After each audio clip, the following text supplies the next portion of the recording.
I'm DigiBro. And I'm Pantsy Party. And we're gonna watch every anime ever made over the next decade or however long it takes. Weren't we already doing this? We were considering it. We were gonna go through every single anime alphabetically. I don't think we actually did any videos of our attempt to do that. I thought we did the first A's.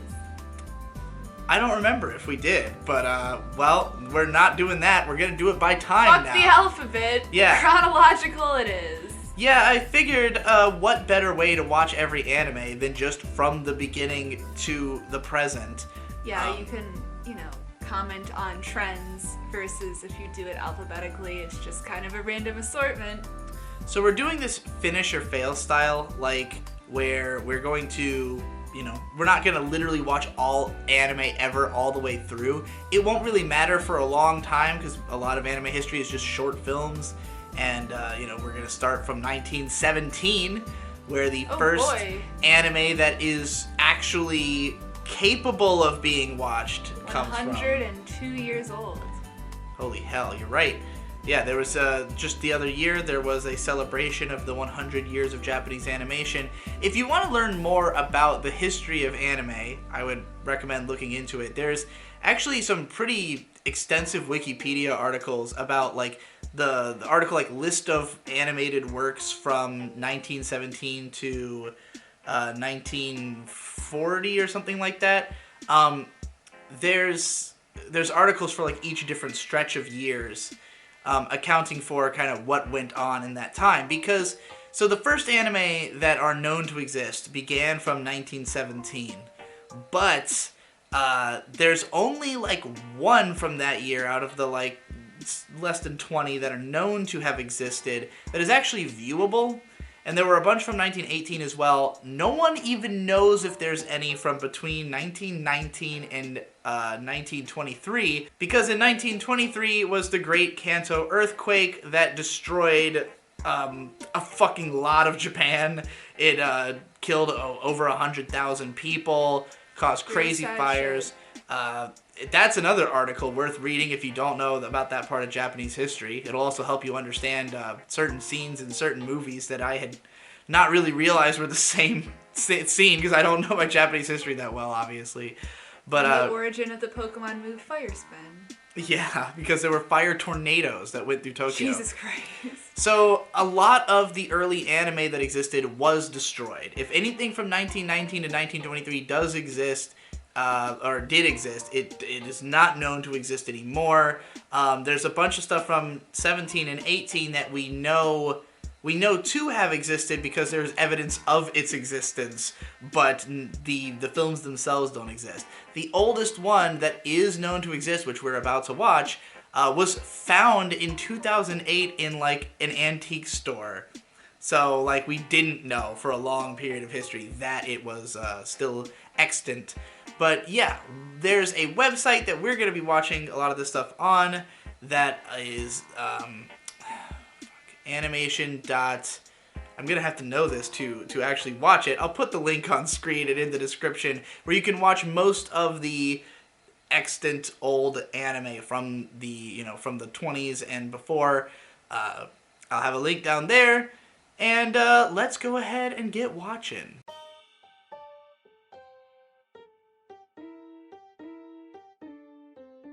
Alrighty, well, we just watched the oldest extant anime, The Dull Sword by Junichi Koichi from 1917. A 4-minute short film about a samurai who buys a sword that's fucky.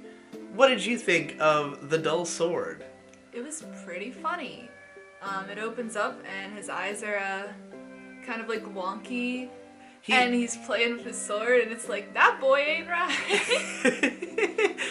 There's the animation in this is really interesting.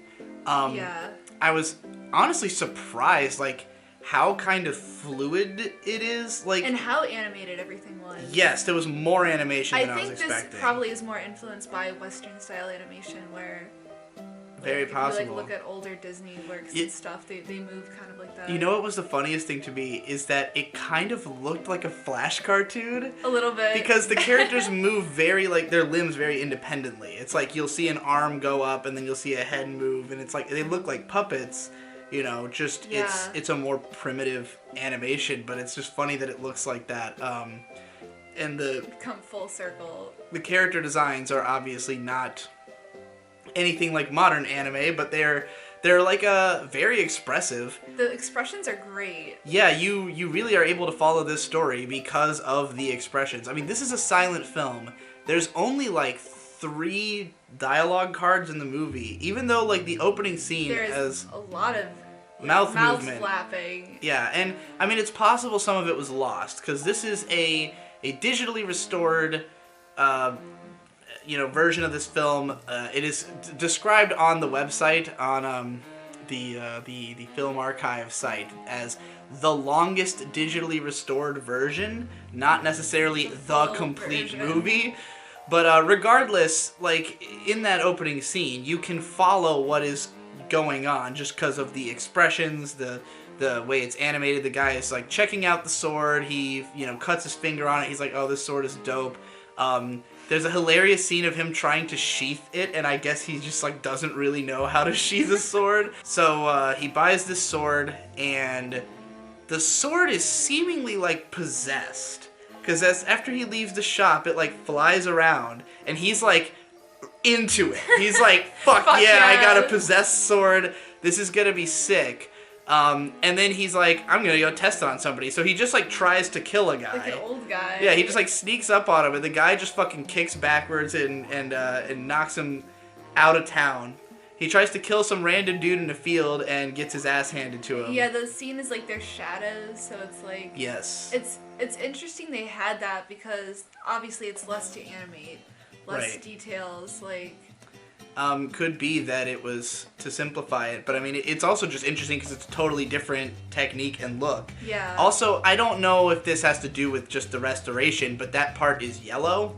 No, I think that's just because the film just turned a different color. I have no idea, but the rest of it was black and white, and then that part was yellow. I assume it has to do with the digital restoration or the damage that had been done to it, but yeah, it looks surprisingly cool. I mean, every shot of this I thought was well done. There's nothing about it that would make you feel oh, this is super archaic. If somebody made an animation of this quality on YouTube today, you would praise it. It would not seem like a shitty animation or anything like that. I was highly entertained though by just the way the expressions are which is definitely not something you would see anymore. The characters have their eyes keep rolling around, and it's clearly for comedic effect, where they'll have a character just going "Woo," their eyes "Wah."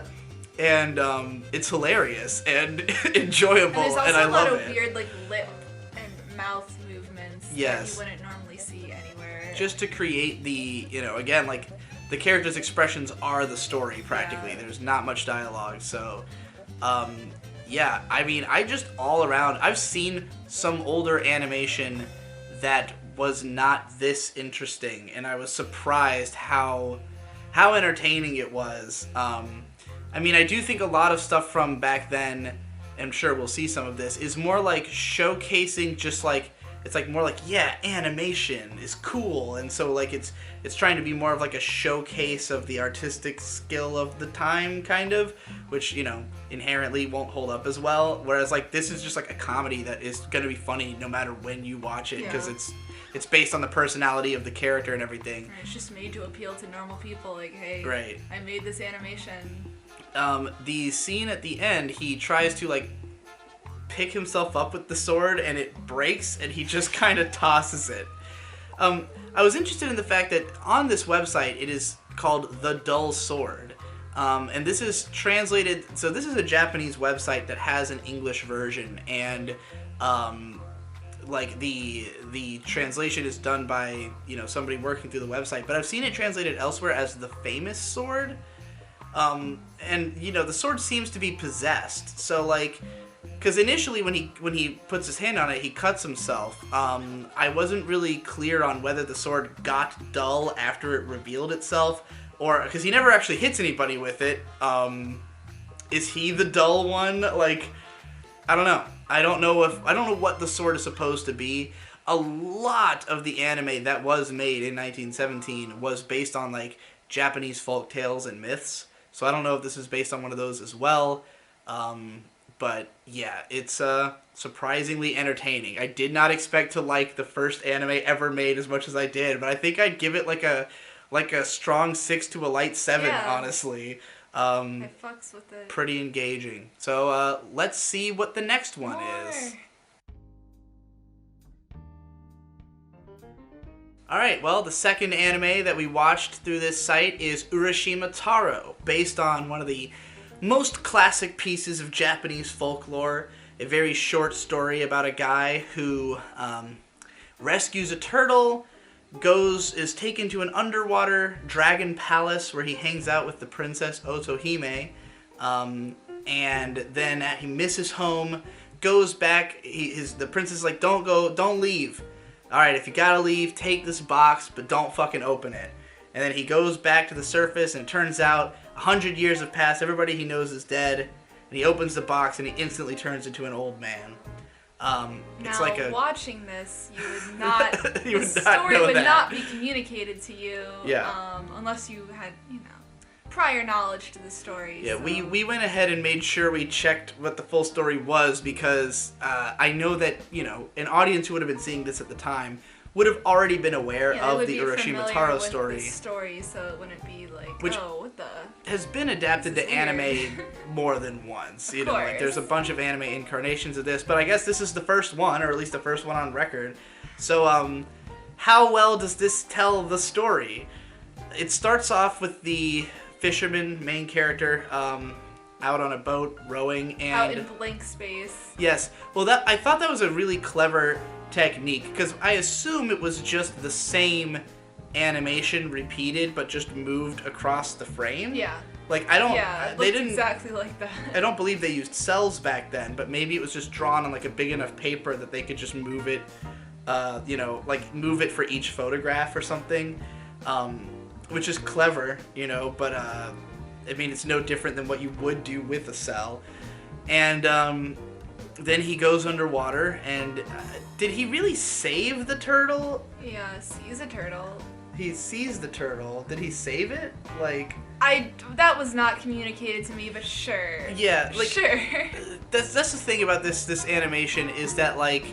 It doesn't do a very good job of conveying the logic of the Urashima Taro story. Legend, you see the turtle, you're like, oh, he's saving that turtle. I guess. I mean, like, he kind of... I guess did his ship get, like, knocked over, and that's why he ended up in the lake? Cause, no, he just started going into the water. You're just, like, in fishes. We see him... He's in blank space, and then there's fishes. Well, we see that the boat is passing over all these, like, gigantic fish underneath it, I guess. Which was an interesting effect, because the fish are all white, so it's like a negative space or something. It looks cool. It was a weird effect, because I couldn't really tell what the fuck they were at first. I could tell they were fish. And then, like, we see fish down in the water, which is probably one of the best animation moments, is, like, the fish going across the screen, because this one's definitely, like, there's less animation in this one than there was in the last one. I mean, there was a lot of stuff going on in the underwater scenes. It was... Yeah. I mean, the best thing about this one is probably the backgrounds. Like, some of the art design for the underwater palace was kind of cool. The coral in the foreground and all that. There was some aesthetic consideration made. And he just kind of interacts with the turtle and then rides it to the palace. We see some fish-headed people, which I thought were kind of neat design. Yeah, business fish. Yeah, there's some people with fish for heads walking into the palace. The princess Otohime just kind of appears in a window and says hi. Basically, she's like, Miyazaki would bang her. Probably, and she's just like, yo, what up? And then we just kind of cut to, he's on the surface. I would love to see the X-rated version of this. The X-rated version of I'm sure there's an Urashima Taro porn out there where he bangs Otohime. There can't not be that. This legend goes back to like the 8th century or something like that. I think it said on Wikipedia. But yeah, it still doesn't make it not a shitty story though. Well, you know, I think the original story works as, like, a kind of sci-fi story. Like, if this was an episode of Star Trek or something, it wouldn't be surprising. Because there's, like, an element of cosmic horror to it, almost. It's, like, this idea it's like that... Twilight Zone kind of thing. Yeah, like, he resurfaces, and it's, like... Because the idea is that he was only down there for a couple days. But when he comes up, you know, 100 years has passed. So it's like, ooh, time dilation, you know? Which... they couldn't have possibly known was a real concept at the time that they came up with this. That, like, time dilation is real. It's just, like, a theoretical idea, I think the Greeks have even, like, had myths talking about that, so... It's fast. I mean, I guess it's just something you would think about. Maybe because of dreams is why people thought of that concept. Because you can experience more time in dreams than how long you're actually asleep, so... that could be kind of what they were playing off of. It's definitely one of those classic things that, like, is in the back of the human consciousness. You know, this idea that you would have this mystery of time passing, and it's a message put into our genetic blueprint by our overlords. From the Clockwork Elves. But yeah, little sight of truth. So he in this animation though, they completely left out the box thing. Like, that's what I'm saying. Like, the logic is missing because, like, he doesn't really save the turtle. He just kind of gets taken to this place, which we don't really know what it is, but you can infer it's a fish kingdom. It's, you know, the art design makes it clear. There's a princess. It's clear she's a princess. But then, like, just kind of cut to he's on the surface and he's an old man. Like, the like element of her telling him not to go and giving him a box he's not supposed to open, or the element of why he left, or the element of the fact that 100 years has passed, not just that he became an old man, all of that is kind of not there. It's more just like... taking the iconography of the story. Yeah, I mean, you can't even necessarily assume from this that he came out of the water a few days later. Maybe he just stayed down there until he was old. Or just went up immediately. Or went up immediately and just was old all of a sudden. So, yeah, as a communication of the Urashima Taro story, standing on its own, not very good. It's cute. I appreciate why, if you were familiar with the story, you might enjoy this just for the spectacle of seeing animation at a time when that was like a brand new fucking concept. It had some neat techniques, like the negative space fishes. But overall, cool. I definitely wouldn't say it's as strong as the last thing we watched. I did not like this one. I would probably give it like a 4. Yeah. 4, mostly the points are for like the art design. It's short. It's not really like going to take up a lot of your time or anything. And I thought I thought some parts of it were cute. Like, I like how he, as an old man, he's just kind of smiling. He's just like, whoop, I turned into an old guy, you know, like... not the kind of depressing ending that is implied by the original story. But yeah, this one you could probably skip out on. I mean, it's only 2 minutes, so you might as well watch it anyways. Just to mark it on your Mal. Definitely. It's worth it.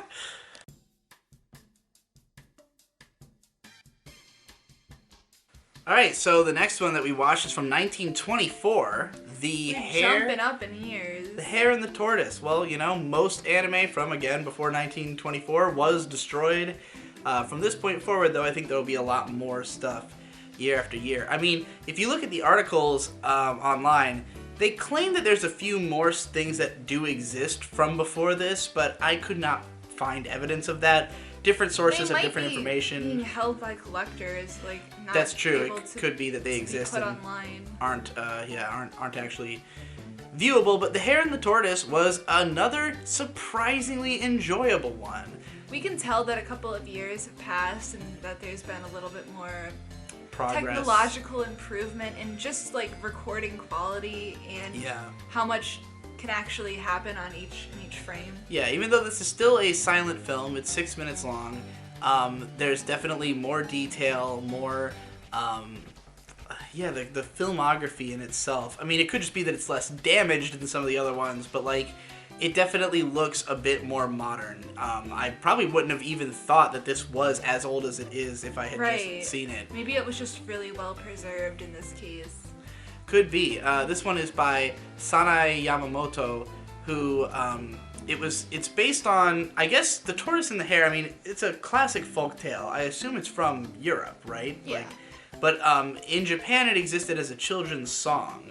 So that's why there's a lot of allusion to music notes in this animation, where the characters, when they open their mouths, music notes come out to symbolize their talking, which is cool. It's an interesting technique, and yeah, it calls to the fact that this is, in Japanese minds, a song, although it is noted on this website that the backgrounds are not based on Japan. They look like foreign lands, and just makes me think about how, like, Japan seems very much like, when they like to borrow things from foreign culture a lot, but they're very clear about the fact that it's not Japanese. You know? Mm-hmm. Like in anime, you have like the World Masterpiece Theater shows and all that stuff, and it's not like we took this story and adapted it to Japanese sensibilities. It's just like, no, we just set it in that country. We set it in that location. Which I prefer. Yeah. I don't like when things are so, like... America doesn't do that. Things and they just, like, completely Americanize it. Right. We just take it and set it in New York, but, like, they will actually set it in the original country. What's the point to ignore that there's other cultures that have... Right. That have created their own things, like... It's bizarre. But yeah, in this, it's the best thing about this short is the background art. They're incredibly detailed, and there's like even like pointillism in some of the mountains and stuff, which is really neat. Like, it looks it's cool. Not something you're gonna see in a lot of work. Aesthetically pleasing. It's detailed, but in like a coloring book kind of way. Yeah. Like you could imagine handing a still from this to a kid as a coloring book, or to an adult. And, I mean, the story is just the tortoise and the hare. You know the story. You know what happens. It's told very straightforwardly and with completeness. But the best part is it's portrayed in a very funny and endearing kind of way. There are 2 animation cuts in this that I think people will absolutely love. And I expect to see people have GIFs of as their avatars in the near future. Because... there's a shot of the hare laughing at the tortoise when he thinks he's, you know, like before he takes a nap. And another shot of the tortoise celebrating after he wins. And they are just going apeshit. They are losing their shit. And it looks hilarious. Because it's very, like, simple animation. But it's just, like, them, like dancing back and forth, like, super fast and, like, jittery. And it's adorable. It is a lot of fun. There is an anime trope that I could not believe was this old. I mean, maybe this is a trope that's just in Japanese media from before animation, but in Japan, the word aho means idiot, and it's also the sound that crows make. So you see in anime sometimes where a crow will say aho, aho at a character, you know, that is stupid. That happens in this. A crow lands on a branch and is calling the hare an idiot and saying aho, aho. Which will not come through in the subtitles, but if you can read the Japanese coming out, like the characters are literally coming out of the crow's mouth. They're like the characters for aho are coming out and hitting the rabbit's ears, which is another interesting use of like conveying sound in a silent film. There's one shot where the tortoise is like going up this mountain to get to the tree, and it's like a very long shot of him going up these like various planes, but it looks kind of neat. And then when you see the rabbit do it like super quick later, it like communicates how fast the rabbit could have gone if it hadn't slept, you know? Yeah, pretty entertaining interpretation. Anything else you wanted to say about it? I liked it a whole lot. Yeah, it was dope. I would give this one probably a 6 as well. I liked how the characters, like with the rabbit especially, just like spin around, and there's like a weird Rankin and Bass style. There's it is a little Rankin and Bass-esque, especially those dances that I was talking about. Just because they're so simplistic. Which all those movies are made in Japan, so you know, could be similar techniques. It was adorable. I would have, you know. There's a shot gotten me into anime. There's a shot at the end where the tortoise is dancing and he does a couple of spins, and I was just impressed because like there's a lot of, you know, a turtle's back has a lot of detail in it, drawing it correctly at every angle. You know, in modern anime that would just be CG. They would just put a CG turtle in there. So, more advanced than modern anime? Possibly. But yeah, what would you score this one? Ooh, this would probably get a 7. Yeah? Alright. Cool. What would you give it? I gave it a 6. I would say I didn't enjoy it as much as the Samurai one just because it was less original, but it did have some really fun moments in it. Well, I guess we'll probably just do like one more, right? Sure. I don't know how long these videos should be, but we'll do as many as we feel like.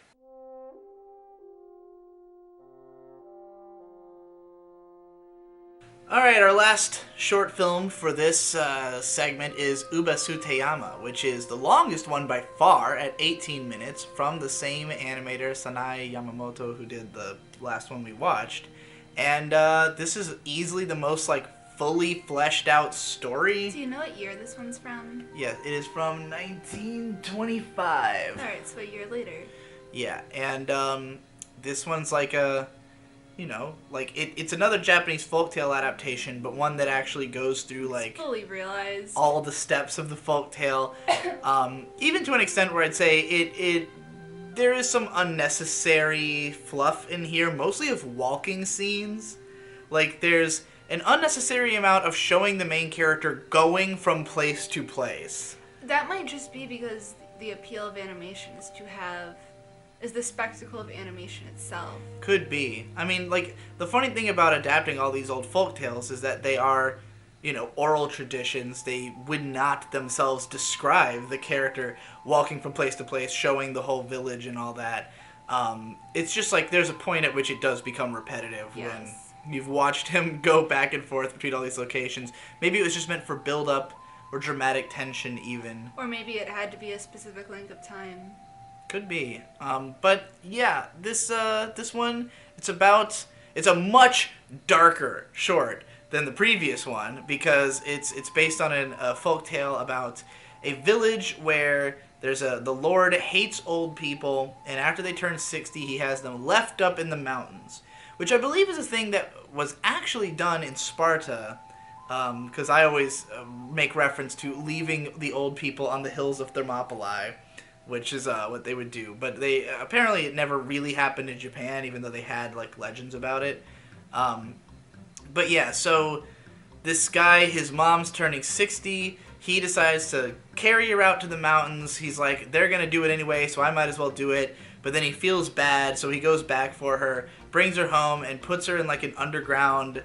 what did they describe it as? Cellar? Yeah, he digs a cellar entirely by himself. Impressive feat of digging there, and he keeps his mom down there. Then the Lord starts getting these bizarre ultimatums, I guess, from other lords that like they're gonna attack him if he can't solve these riddles. I don't know why, but from what I looked at online, it seems like the riddles in the original story are different than the ones that are in this. They probably change every time. I mean, that's kind of how these stories go. But in this case, there's like was it a diamond or something? A crystal ball. Yeah, like there's this little crystal orb that has like a hole on each side, and they're supposed to push a thread through the orb, but nobody can do it. And then you know, he goes and asks his mom. There's a lot of interesting like use of perspective. Yes. Like they'll show the orb kind of spinning and like how the thread looks when it's like going in and like kind of failing to go in. The experimentation in this movie is shockingly interesting, you know, for being as like it's like the ideas they had for how to convey this thing, you know, at a time when there was no conventions for it, I guess. Because there's a part where like it shows everybody sitting around the crystal ball, and then there's like a transition to the close-up of the ball. So like they had to create like it make it apparent that we like, I believe it was like the whole screen like goes down to the ball and then the ball is expanded outward. It was a really cool transition, and yeah, like you said, like we see threads coming in from the side of the screen and sort of animating towards it and then bouncing away, kind of. Yeah, it was interesting to look at. And then there's the part when we finally have the reveal of what the truth about the orb is. It like splits and like half of it goes away off screen, and we see that it was like a complicated track inside of the orb. But the solution is to put honey on one end and have an ant with the string like tied around it crawl through the hole. Pretty creative solution. Yeah, I don't know how you tie a string to an ant, but it's a big ass ant. Yeah, the second much less interesting riddle was there were two horses that were identical. One's the mother, one's the daughter. How do you figure out which one's which? The idea is throw a bale of hay in front of them, and whichever one eats first is the child. I don't know if that's true. I don't know if that's a real way to figure that out, but there you go. That's what they did. And basically the guy asks the Lord, stop, can my mother be spared? And the Lord is so surprised that the old, that he was saved by an old woman's wisdom, that he decides to stop killing all the old people. So to stop mistreating old people. Yeah, as it was translated in here. It's interesting. I mean, like, obviously the parable here is that there is a worth to having old people around, even if they are, too old to work and provide and, add something in a physical sense. They have the knowledge and the wisdom of their years. They know how to solve all these fucking riddles that might come up in your day-to-day life. That might be life or death situations for some reason.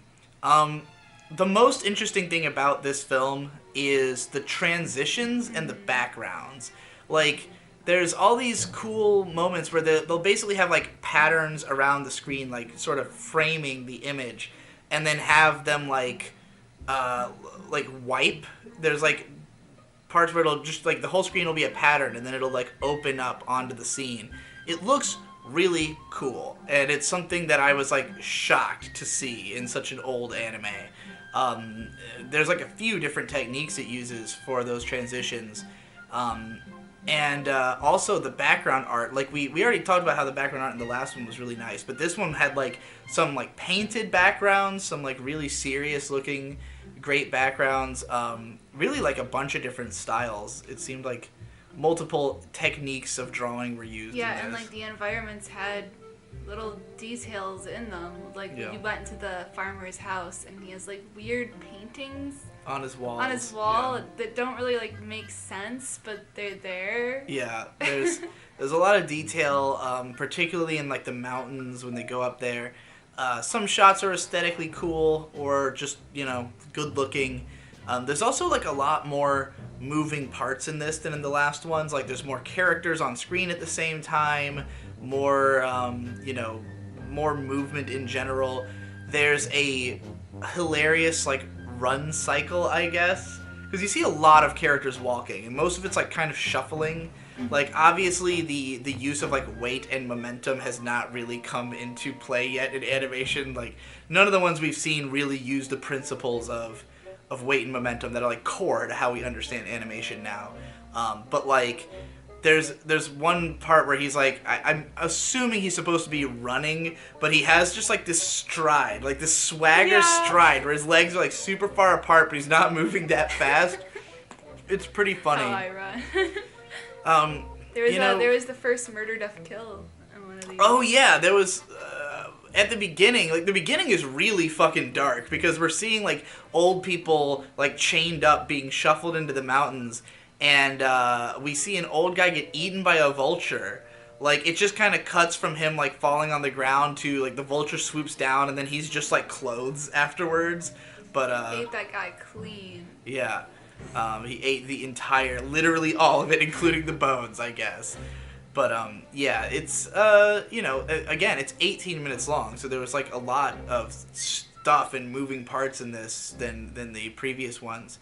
But I would also say that length is probably the weak point of it. I mean, it's more of a serious story. It's not, like, super serious, in spite of how dark the beginning is. Like, the riddles and everything are very goofy, folktale kind of stuff, and the animation is still kind of cutesy in a way, but I would say that like the biggest thing that hurt this for me was just how many scenes there are of like characters just like walking back and forth across town, and the fact that I thought it would have been better if it had just been the one riddle. Like we got the point.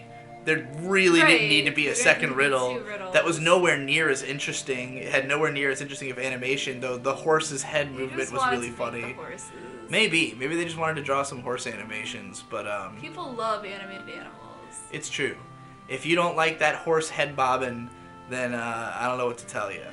But out of these, this one had the most fleshed out story for sure, and even like not really much characterization, but at least we have like some emotions and stakes in the narrative. Do you know where this would have been like screened? I think in a theater. I think these were shown in theaters. Yeah. So yeah, it's I think I'd give this one like a 5 out of 10. I really appreciated the artistry of certain things. The transitions were the best part, and you know, again, cool backgrounds. Character design is kind of whatever, but you know, it's just like Japanese people, just like regular. Like there's nothing stylized about them or anything. It's just meant to look kind of old school, and. Yeah, like overall the story was okay, and I liked the first riddle, but like, and I liked the beginning how dark it was, but it did go on a little long, and it was pretty obvious, like from the second that the riddle is proposed, you know where this is going. You know, you can pretty much figure out, okay, I know what the rest of the story is, so you're like halfway in, and you don't really need to watch. You don't really need to see it all, but you know, I still enjoyed it overall, I guess. So, yeah, like a strong 5 to a light 6. What do you think? Probably a 5. Yeah. Alright, well, that's it for this first episode of Let's Watch Every Anime Ever.